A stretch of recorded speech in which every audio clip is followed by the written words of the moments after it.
tanggal 4 Februari, hari ke-35. Bacaan Imamat pasal 11 sampai pasal 15. Kekudusan pribadi dalam kehidupan sehari-hari. Garis besar. Bacaan hari ini membicarakan peraturan mengenai persalinan, makanan halal dan najis, kusta dan penyakit kulit lainnya, dan pentahiran. Menjadi orang kudus menuntut gaya hidup kudus. Kekudusan perayaan adalah bagian yang sangat diperlukan untuk menyembah Tuhan yang kudus. Dan untuk mengalami kekudusan ini akan ada peraturan tentang apa yang boleh dan tidak boleh dilakukan seseorang.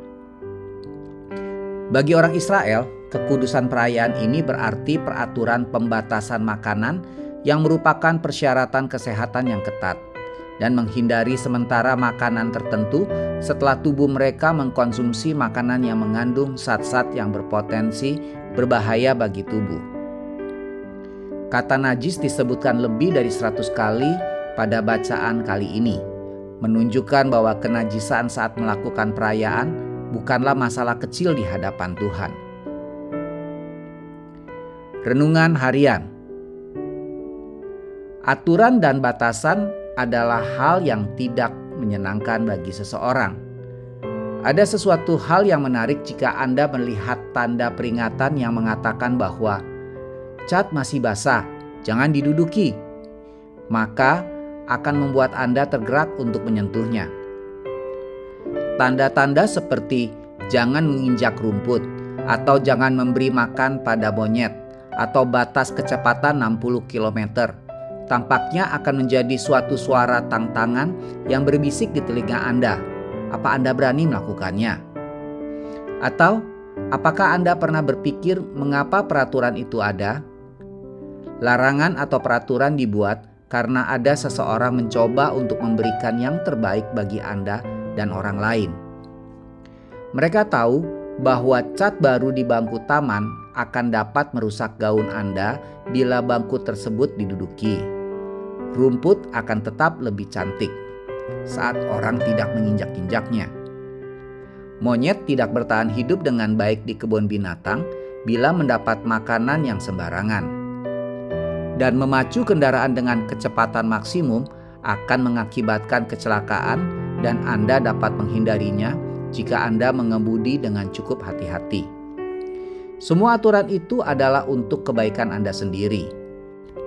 Hal yang sama juga berlaku untuk hukum atau peraturan bagi Israel. Tuhan memberi peraturan untuk melindungi umat-Nya. Hal ini bisa berbentuk perintah, janganlah makan bangkai untuk makan malam. Janganlah melakukan kontak dengan orang kusta, dan basuhlah tubuhmu. Pada bacaan ayat Alkitab hari ini, carilah cara-cara Tuhan melindungi bangsa-Nya melalui hukum dan peraturan yang Dia berikan. Apa yang ditutupi oleh orang-orang akan dibukakan oleh Allah.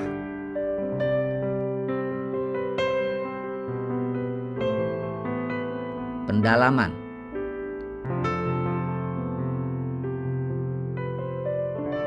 Najis oleh penyakit. Imamat pasal 13 ayat 1 sampai 46. Imamat pasal 13 dan pasal 14 membahas mengenai kondisi kulit yang membuat seseorang najis dan juga bisa menjadi ancaman potensial bagi kesehatan masyarakat. Imamat pasal 13 ayat 1 sampai 46. Orang yang menderita salah satu penyakit ini akan dikucilkan dari kamp tenda mereka sampai seorang imam dapat memastikan bahwa dia tidak lagi terinfeksi. Yesus menunjukkan belas kasih dan kekuatan penyembuhannya saat Dia menyentuh mereka yang menderita penyakit semacam itu dan menyembuhkannya menjadi sehat kembali. Lihat Matius pasal 8 ayat 2 sampai 4.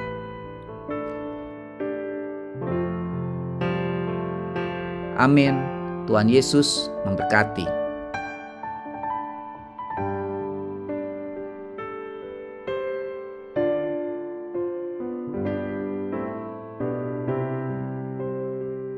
Imamat pasal 11.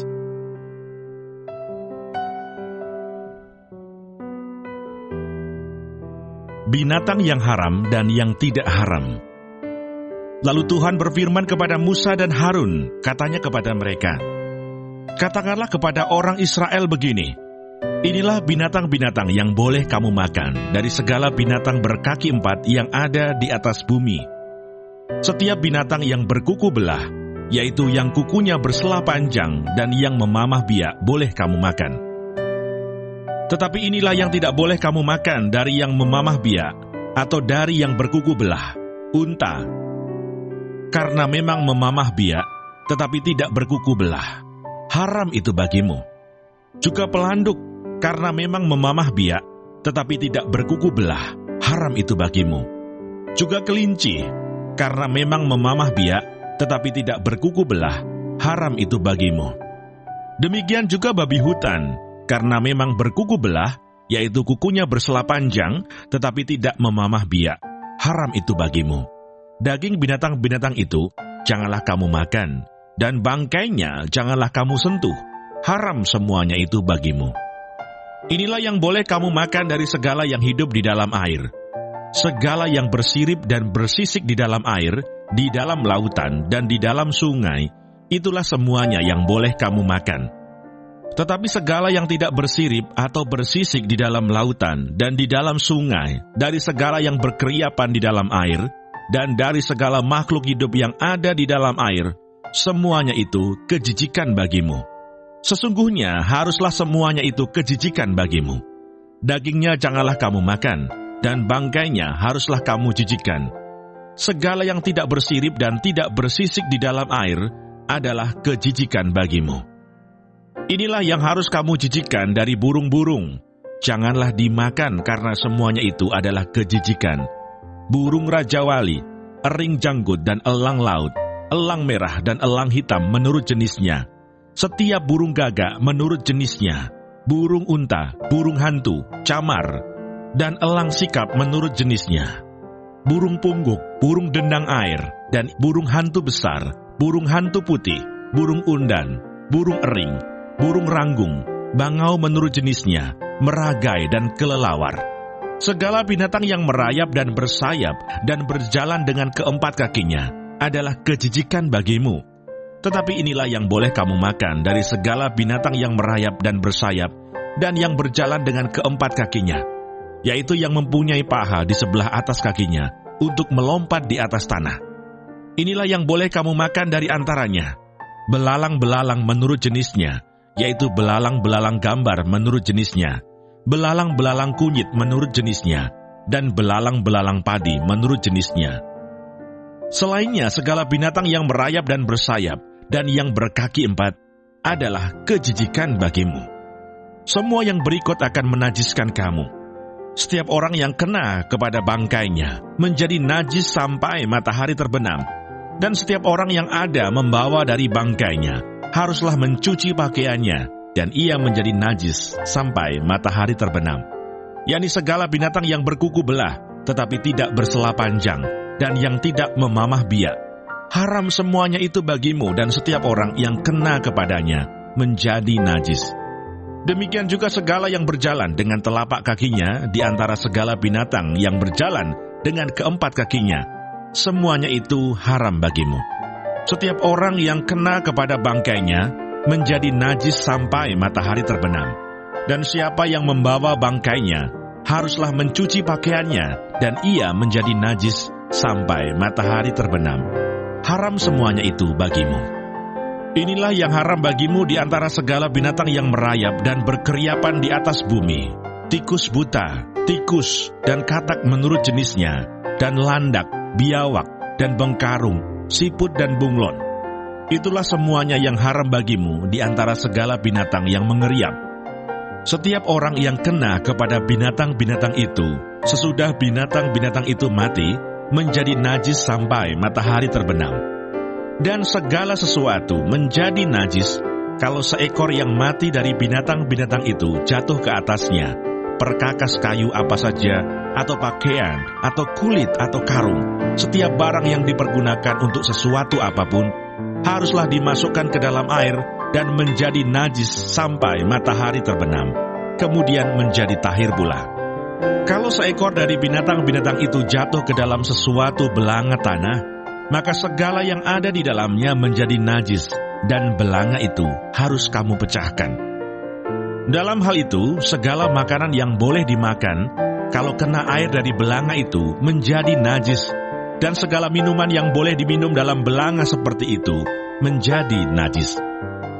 Kalau bangkai seekor dari binatang-binatang itu jatuh ke atas sesuatu benda, itu menjadi najis. Pembakaran roti dan anglo haruslah diremukkan, karena semuanya itu najis, dan haruslah najis juga bagimu.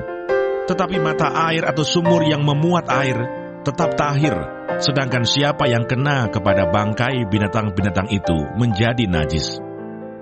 Apabila bangkai seekor dari binatang-binatang itu jatuh ke atas benih apapun yang akan ditaburkan, maka benih itu tetap tahir. Tetapi apabila benih itu telah dibubui air, lalu ke atasnya jatuh bangkai seekor dari binatang-binatang itu, maka najislah benih itu bagimu. Apabila mati salah seekor binatang yang menjadi makanan bagimu, maka siapa yang kena kepada bangkainya menjadi najis sampai matahari terbenam.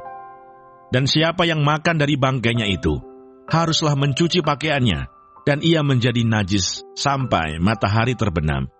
Demikian juga siapa yang membawa bangkainya, haruslah mencuci pakaiannya, dan ia menjadi najis sampai matahari terbenam. Segala binatang yang merayap dan berkeriapan di atas bumi adalah kejijikan, janganlah dimakan. Segala yang merayap dengan perutnya, dan segala yang berjalan dengan keempat kakinya, atau segala yang berkaki banyak, semua yang termasuk binatang yang merayap dan berkeriapan di atas bumi, janganlah kamu makan, karena semuanya itu adalah kejijikan. Janganlah kamu membuat dirimu jijik oleh setiap binatang yang merayap dan berkeriapan, dan janganlah kamu menajiskan dirimu dengan semuanya itu, sehingga kamu menjadi najis karenanya. Sebab akulah Tuhan Allahmu, maka haruslah kamu menguduskan dirimu, dan haruslah kamu kudus, sebab aku ini kudus. Dan janganlah kamu menajiskan dirimu dengan setiap binatang yang mengeriap dan merayap di atas bumi. Sebab akulah Tuhan, yang telah menuntun kamu keluar dari tanah Mesir, supaya menjadi Allahmu. Jadilah kudus, sebab aku ini kudus. Itulah hukum tentang binatang berkaki empat, burung-burung dan segala makhluk hidup yang bergerak di dalam air, dan segala makhluk yang mengeriap di atas bumi, yakni untuk membedakan antara yang najis dengan yang tahir, antara binatang yang boleh dimakan dengan binatang yang tidak boleh dimakan. Imamat pasal 12.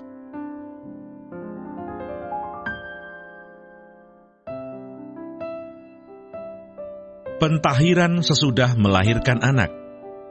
Tuhan berfirman kepada Musa demikian, "Katakanlah kepada orang Israel, apabila seorang perempuan bersalin dan melahirkan anak laki-laki, maka najislah ia selama 7 hari, sama seperti pada hari-hari ia bercemar kain ia najis.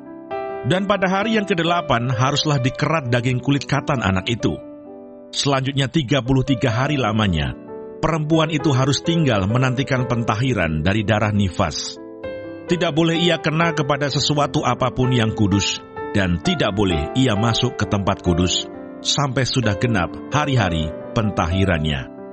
Tetapi jikalau ia melahirkan anak perempuan, maka najislah ia selama 2 minggu, sama seperti pada waktu ia bercemar kain. Selanjutnya 66 hari lamanya, ia harus tinggal menantikan pentahiran dari darah nifas. Bila sudah genap hari-hari pentahirannya, maka untuk anak laki-laki atau anak perempuan, haruslah dibawanya seekor domba berumur 1 tahun sebagai korban bakaran, dan seekor anak burung merpati atau burung tekukur sebagai korban penghapus dosa ke pintu kemah pertemuan, dengan menyerahkannya kepada imam. Imam itu harus mempersembahkannya ke hadapan Tuhan dan mengadakan pendamaian bagi perempuan itu. Demikianlah perempuan itu ditahirkan dari leleran darahnya. Itulah hukum tentang perempuan yang melahirkan anak laki-laki atau anak perempuan. Tetapi jikalau ia tidak mampu, untuk menyediakan seekor kambing atau domba, maka haruslah ia mengambil 2 ekor burung tekukur atau 2 ekor anak burung merpati, yang seekor sebagai korban bakaran dan yang seekor lagi sebagai korban penghapus dosa. Dan imam itu harus mengadakan pendamaian bagi perempuan itu, maka tahirlah ia. Imamat pasal 13.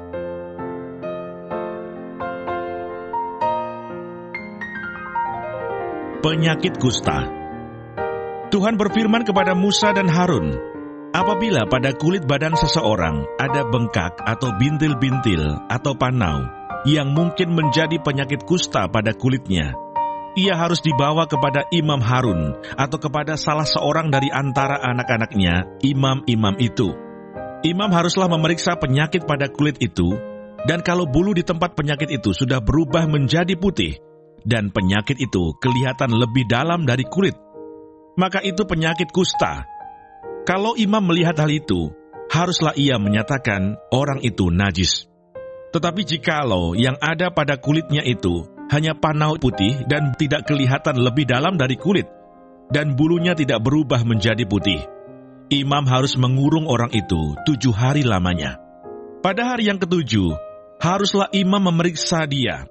Bila menurut penglihatannya penyakit itu masih tetap dan tidak meluas pada kulit, imam harus mengurung dia 7 hari lagi untuk kedua kalinya. Kemudian pada hari yang ke-7, haruslah imam memeriksa dia untuk kedua kalinya. Bila penyakit itu menjadi pudar dan tidak meluas pada kulit, imam harus menyatakan dia tahir. Itu hanya bintil-bintil. Orang itu harus mencuci pakaiannya dan ia menjadi tahir. Tetapi jikalau bintil-bintil itu memang meluas pada kulit, sesudah ia minta diperiksa oleh imam untuk dinyatakan tahir, haruslah ia minta diperiksa untuk kedua kalinya. Kalau menurut pemeriksaan imam, bintil-bintil itu meluas pada kulit, imam harus menyatakan dia najis. Itu penyakit kusta. Apabila seseorang kena kusta, ia harus dibawa kepada imam. Kalau menurut pemeriksaan imam pada kulitnya ada bengkak yang putih, yang mengubah bulunya menjadi putih, dan ada daging liar timbul pada bengkak itu, maka kusta idapanlah yang ada pada kulitnya. Imam harus menyatakan dia najis dengan tidak usah mengurung dia, karena orang itu memang sudah najis. Jikalau kusta itu timbul di mana-mana pada kulit, sehingga menutupi seluruh kulit orang sakit itu, dari kepala sampai kakinya, seberapa dapat dilihat oleh imam. Dan kalau menurut pemeriksaannya, kusta itu menutupi seluruh tubuh orang itu, maka ia harus dinyatakan tahir oleh imam. Ia seluruhnya telah berubah menjadi putih, jadi ia tahir. Tetapi pada waktu ada tampak daging liar padanya, najislah ia. Kalau daging liar itu dilihat oleh imam, ia harus menyatakan orang itu najis. Karena daging liar itu najis dan itu penyakit kusta. Atau apabila daging liar itu susut dan berubah menjadi putih, haruslah orang itu datang kepada imam.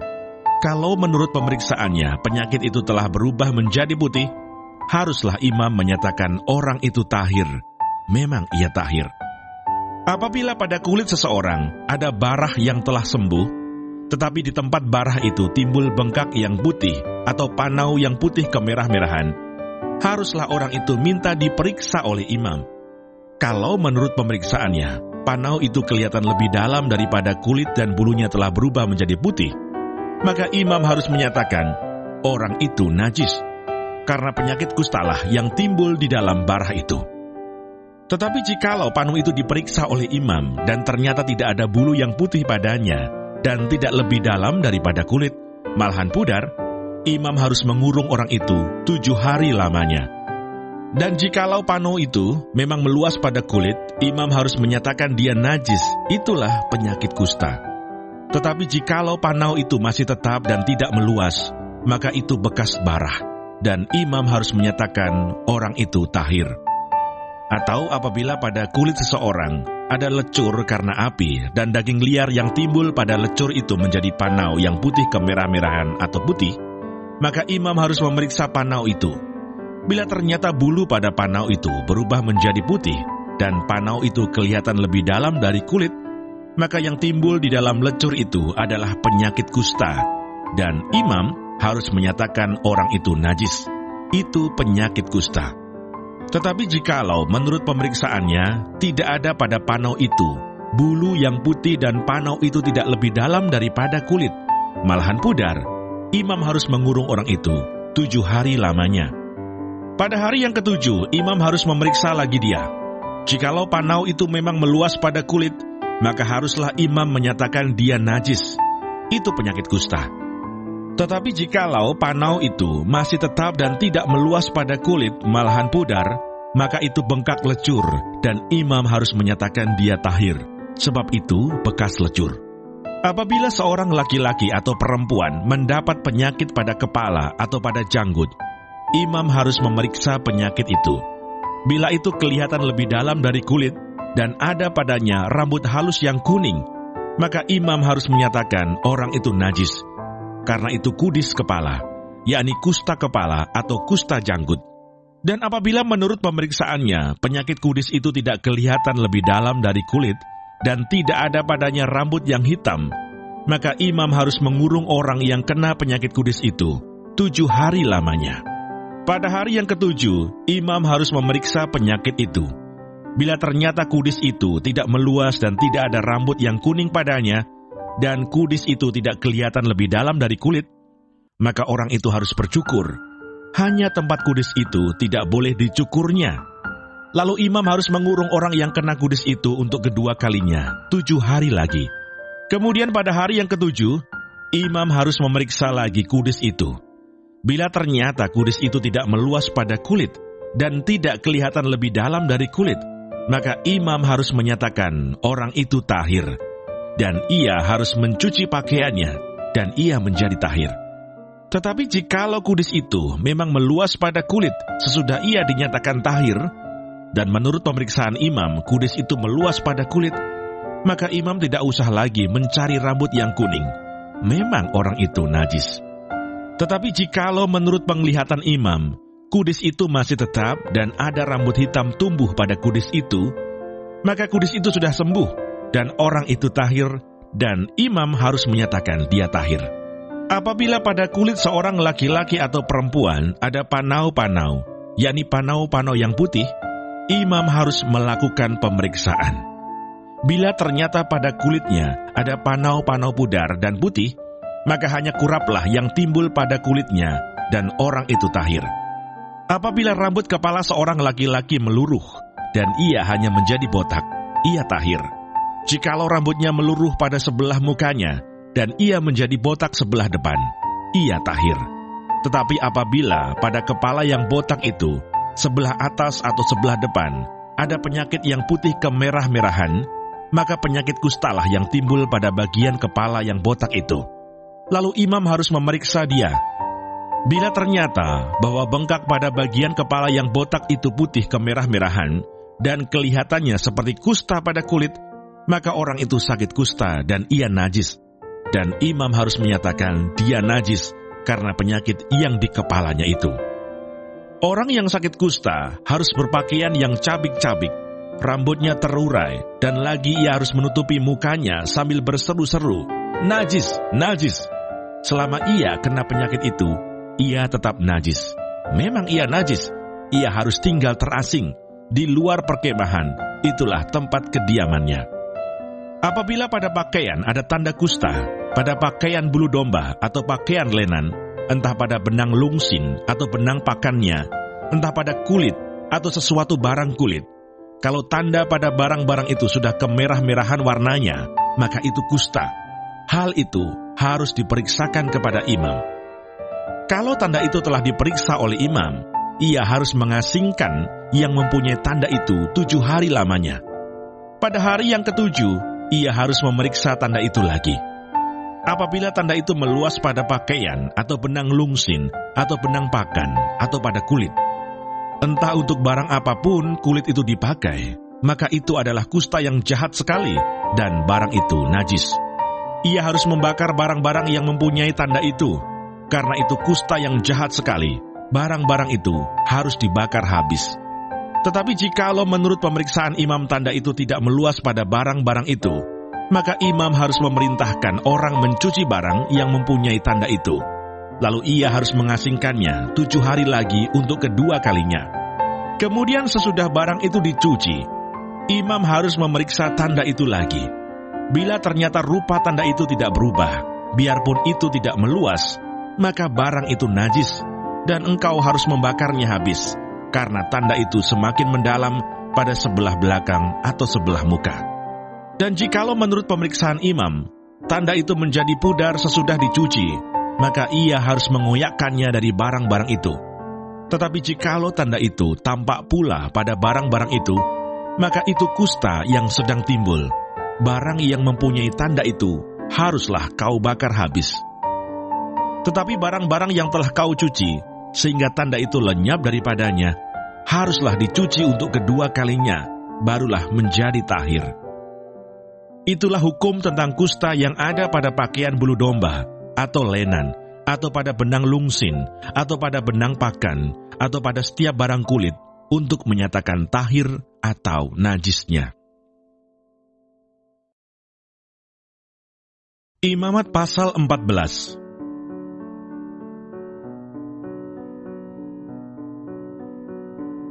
Tuhan berfirman kepada Musa, inilah yang harus menjadi hukum tentang orang yang sakit kusta pada hari pentahirannya. Ia harus dibawa kepada imam, dan imam harus pergi keluar perkemahan. Kalau menurut pemeriksaan imam, penyakit kusta itu telah sembuh daripadanya, maka imam harus memerintahkan, supaya bagi orang yang akan ditahirkan itu, diambil 2 ekor burung yang hidup, dan yang tidak haram, juga kayu aras, kain kirmisi, dan hisop. Imam harus memerintahkan supaya burung yang seekor disembelih di atas belanga tanah berisi air mengalir. Tetapi burung yang masih hidup haruslah diambilnya bersama-sama dengan kayu aras, kain kirmisi, dan hisop, lalu bersama-sama dengan burung itu. Semuanya harus dicelupkannya ke dalam darah burung yang sudah disembelih di atas air mengalir itu. Kemudian ia harus memercik 7 kali kepada orang yang akan ditahirkan dari kusta itu, dan dengan demikian mentahirkan dia. Lalu burung yang hidup itu haruslah dilepaskannya ke padang. Orang yang akan ditahirkan itu haruslah mencuci pakaiannya, mencukur seluruh rambutnya, dan membasuh tubuhnya dengan air, maka ia menjadi tahir. Sesudah itu ia boleh masuk ke dalam perkemahan, tetapi harus tinggal di luar kemahnya sendiri 7 hari lamanya. Maka pada hari yang ke-7, ia harus mencukur seluruh rambutnya, rambut kepala, janggut, alis, bahkan segala bulunya harus dicukur, pakaiannya dicuci, dan tubuhnya dibasuh dengan air. Maka ia menjadi tahir. Pada hari yang ke-8, ia harus mengambil 2 ekor domba jantan yang tidak bercela, dan 1 ekor domba betina berumur setahun yang tidak bercela, dan 3/10 eva tepung yang terbaik, diolah dengan minyak sebagai korban sajian, serta 1 log minyak. Imam yang melakukan pentahiran itu harus menempatkan orang yang akan ditahirkan bersama-sama dengan persembahannya di hadapan Tuhan, di depan pintu kemah pertemuan. Dan ia harus mengambil domba jantan yang 1 ekor dan mempersembahkannya sebagai tebusan salah bersama-sama dengan minyak yang 1 log itu. Dan ia harus mempersembahkannya sebagai persembahan unjukan di hadapan Tuhan. Domba jantan itu harus disembelihnya di tempat orang menyembelih korban penghapus dosa, dan korban bakaran di tempat kudus, karena korban penebus salah. Begitu juga korban penghapus dosa adalah bagian imam. Itulah bagian maha kudus. Imam harus mengambil sedikit dari darah tebusan salah itu, dan harus membubuhnya pada cuping telinga kanan dari orang yang akan ditahirkan, dan pada ibu jari tangan kanan, dan pada ibu jari kaki kanannya. Imam harus mengambil sedikit dari minyak yang 1 log itu, dan menuangnya ke telapak tangan kiri imam sendiri. Ia harus mencelupkan jari kanannya ke dalam minyak yang di telapak tangan kirinya itu, dan sedikit dari minyak itu haruslah dipercikkannya dengan jarinya 7 kali di hadapan Tuhan. Dari minyak selebihnya imam harus membubuh sedikit pada cuping telinga kanan orang itu, pada ibu jari tangan kanannya, dan pada ibu jari kaki kanannya. di tempat mana darah tebusan salah dibubuhkan. Dan apa yang tinggal dari minyak itu haruslah dibubuhnya pada kepala orang yang akan ditahirkan. Dengan demikian imam mengadakan pendamaian bagi orang itu di hadapan Tuhan. Imam harus mempersembahkan korban penghapus dosa, dan dengan demikian mengadakan pendamaian bagi orang yang akan ditahirkan dari kenajisannya. Dan sesudah itu, ia harus menyembelih korban bakaran. Kemudian imam harus mempersembahkan korban bakaran dan korban sajian di atas mezbah. Dengan demikian imam mengadakan pendamaian bagi orang itu, maka ia menjadi tahir. Tetapi jikalau orang itu miskin dan tidak mampu, ia harus mengambil domba jantan seekor saja sebagai tebusan salah untuk persembahan unjukan, supaya diadakan pendamaian bagi orang itu. Juga 1/10 eva tepung yang terbaik diolah dengan minyak untuk korban sajian dan 1 log minyak. Dan lagi 2 ekor burung tekukur atau 2 ekor burung merpati sekadar kemampuannya, yang seekor harus menjadi korban penghapus dosa, dan yang seekor lagi menjadi korban bakaran. Pada hari yang ke-8, ia harus membawa semuanya untuk pentahirannya kepada imam, ke depan pintu kemah pertemuan di hadapan Tuhan. Kemudian imam harus mengambil domba tebusan salah dan minyak yang 1 log itu, lalu imam harus mempersembahkan semuanya sebagai persembahan unjukan di hadapan Tuhan. Ia harus menyembelih domba tebusan salah, dan imam harus mengambil sedikit dari darah tebusan salah itu dan membubuhnya pada cuping telinga kanan orang itu, dan pada ibu jari tangan kanan dan ibu jari kaki kanannya. Dan imam harus menuang sedikit dari minyak itu ke telapak tangan kirinya sendiri. Lalu sedikit dari minyak itu haruslah dipercikkan oleh imam dengan jari kanannya 7 kali di hadapan Tuhan. Kemudian imam harus membubuh sedikit dari minyak itu pada cuping telinga kanan dari orang yang akan ditahirkan, pada ibu jari tangan kanannya dan pada ibu jari kaki kanannya, di tempat mana dibubuhi darah tebusan salah itu. Dan minyak selebihnya haruslah dibubuhnya pada kepala orang yang akan ditahirkan, supaya diadakan pendamaian bagi orang itu di hadapan Tuhan. Lalu ia harus mempersembahkan seekor dari kedua burung tekukur atau anak burung merpati yang dibawa orang itu sekadar kemampuannya, yang seekor sebagai korban penghapus dosa, dan yang seekor lagi sebagai korban bakaran di samping korban sajian. Dengan demikian imam mengadakan pendamaian bagi orang yang akan ditahirkan di hadapan Tuhan. Itulah hukum tentang pentahiran seorang yang kena kusta yang tidak mampu.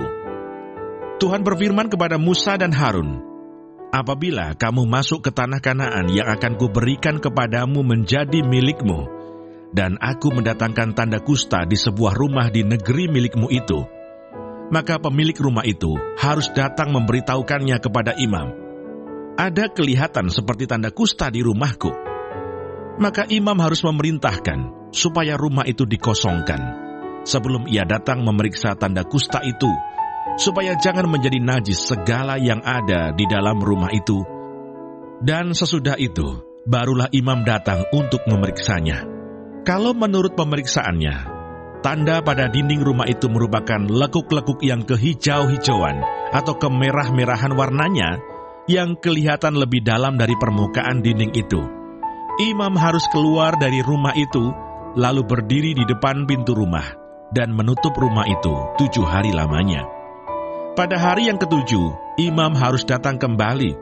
Kalau menurut pemeriksaannya, tanda kusta itu meluas pada dinding rumah, maka imam harus memerintahkan supaya orang mengungkit batu-batu yang kena tanda itu dan membuangnya keluar kota ke suatu tempat yang najis. Dan ia harus mengikis rumah itu sebelah dalam berkeliling, dan kikisan lepa itu haruslah ditumpahkan keluar kota ke suatu tempat yang najis. Dan orang harus mengambil batu-batu lain, lalu memasangnya sebagai pengganti batu-batu tadi, dan harus mengambil lepa lain dan melepa rumah itu. Tetapi jikalau tanda itu timbul lagi di dalam rumah itu, sesudah batu-batunya diungkit dan sesudah rumah itu dikikis, bahkan sesudah dilepa lagi, dan kalau imam datang dan menurut pemeriksaannya, tanda itu meluas di dalam rumah, maka kusta ganaslah yang di dalam rumah itu, dan rumah itu najis. Rumah itu haruslah dirombak, yakni batunya, kayunya, dan segala lepa rumah itu. Lalu dibawa semuanya keluar kota ke suatu tempat yang najis. Dan orang yang masuk ke dalam rumah itu selama rumah itu ditutup, menjadi najis sampai matahari terbenam. Dan orang yang tidur di dalam rumah itu haruslah mencuci pakaiannya. Demikian juga orang yang makan di dalam rumah itu haruslah mencuci pakaiannya. Tetapi jikalau imam datang dan menurut pemeriksaannya tanda itu tidak meluas di dalam rumah itu sesudah dilepa, maka imam harus menyatakan rumah itu tahir karena tanda itu telah hilang. Kemudian untuk menyucikan rumah itu, haruslah ia mengambil 2 ekor burung, kayu aras, kain kirmisi, dan hisop. Burung yang seekor haruslah disembelihnya di atas belanga tanah berisi air mengalir. Lalu ia harus mengambil kayu aras dan hisop, kain kirmisi, dan burung yang masih hidup itu, dan mencelupkan semuanya ke dalam darah burung yang sudah disembelih dan ke dalam air mengalir itu. Kemudian ia harus memercik kepada rumah itu 7 kali. Dengan demikian, ia harus menyucikan rumah itu dengan darah burung, air mengalir, burung yang hidup, kayu aras, hisop, dan kain kirmisi.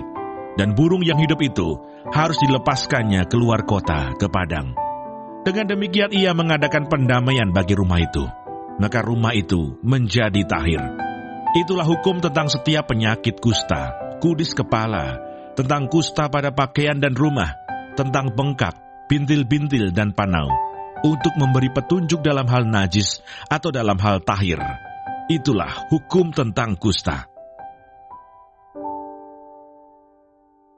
Imamat pasal 15.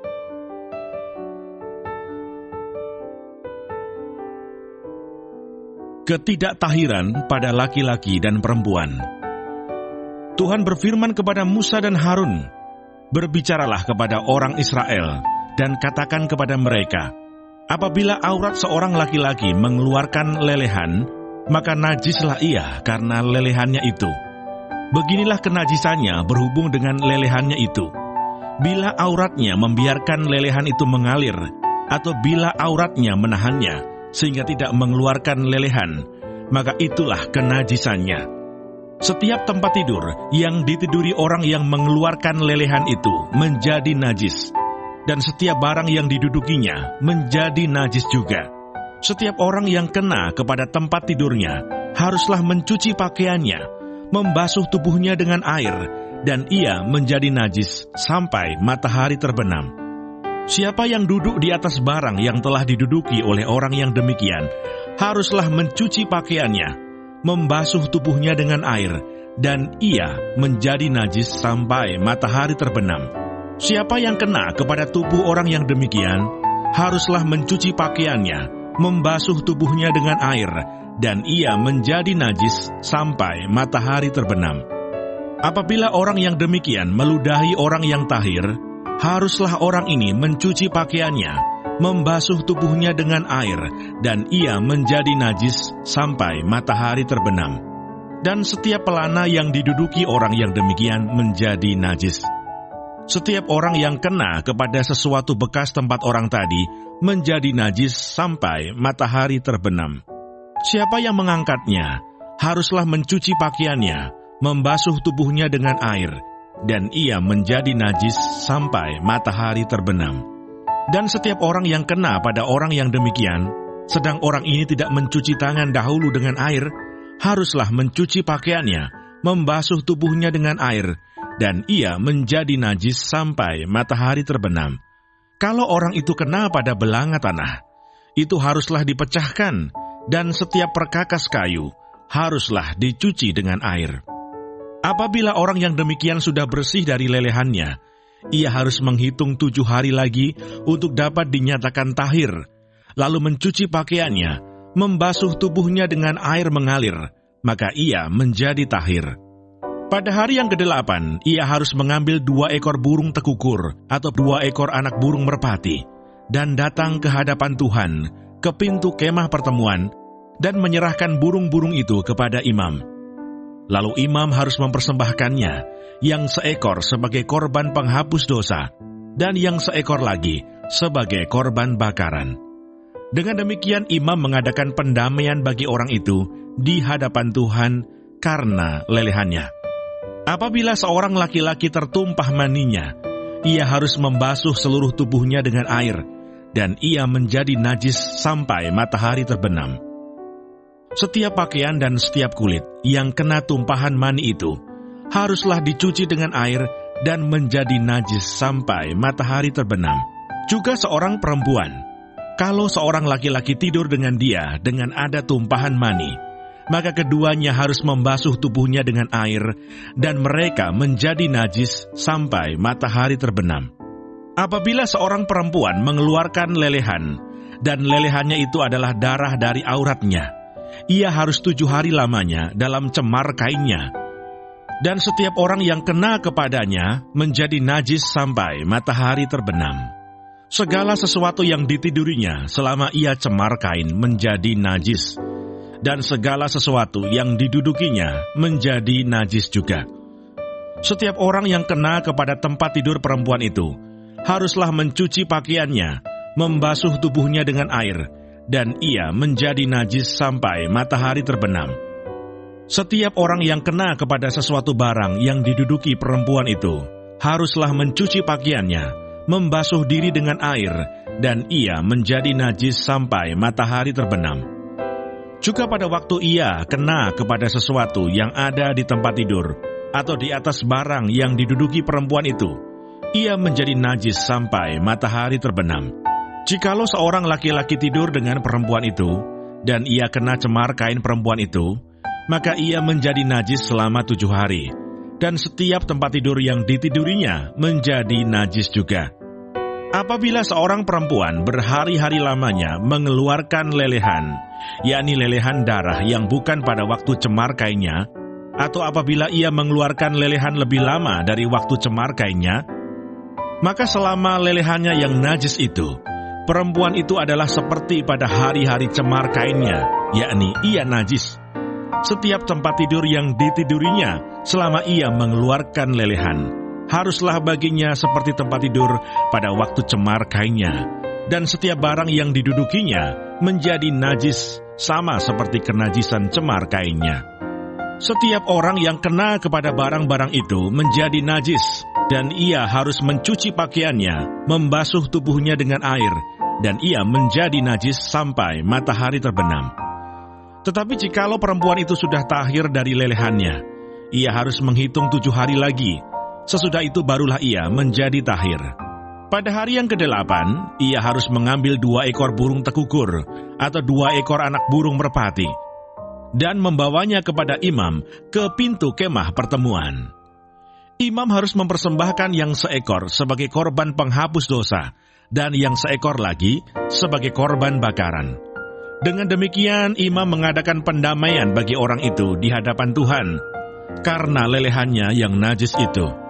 Begitulah kamu harus menghindarkan orang Israel dari kenajisannya, supaya mereka jangan mati di dalam kenajisannya, bila mereka menajiskan kemah suciku yang ada di tengah-tengah mereka itu. Itulah hukum tentang seorang laki-laki yang mengeluarkan lelehan atau yang tertumpah maninya yang menyebabkan dia najis, dan tentang seorang perempuan yang bercemar kain, dan tentang seseorang, baik laki-laki maupun perempuan, yang mengeluarkan lelehan, dan tentang laki-laki yang tidur dengan perempuan yang najis.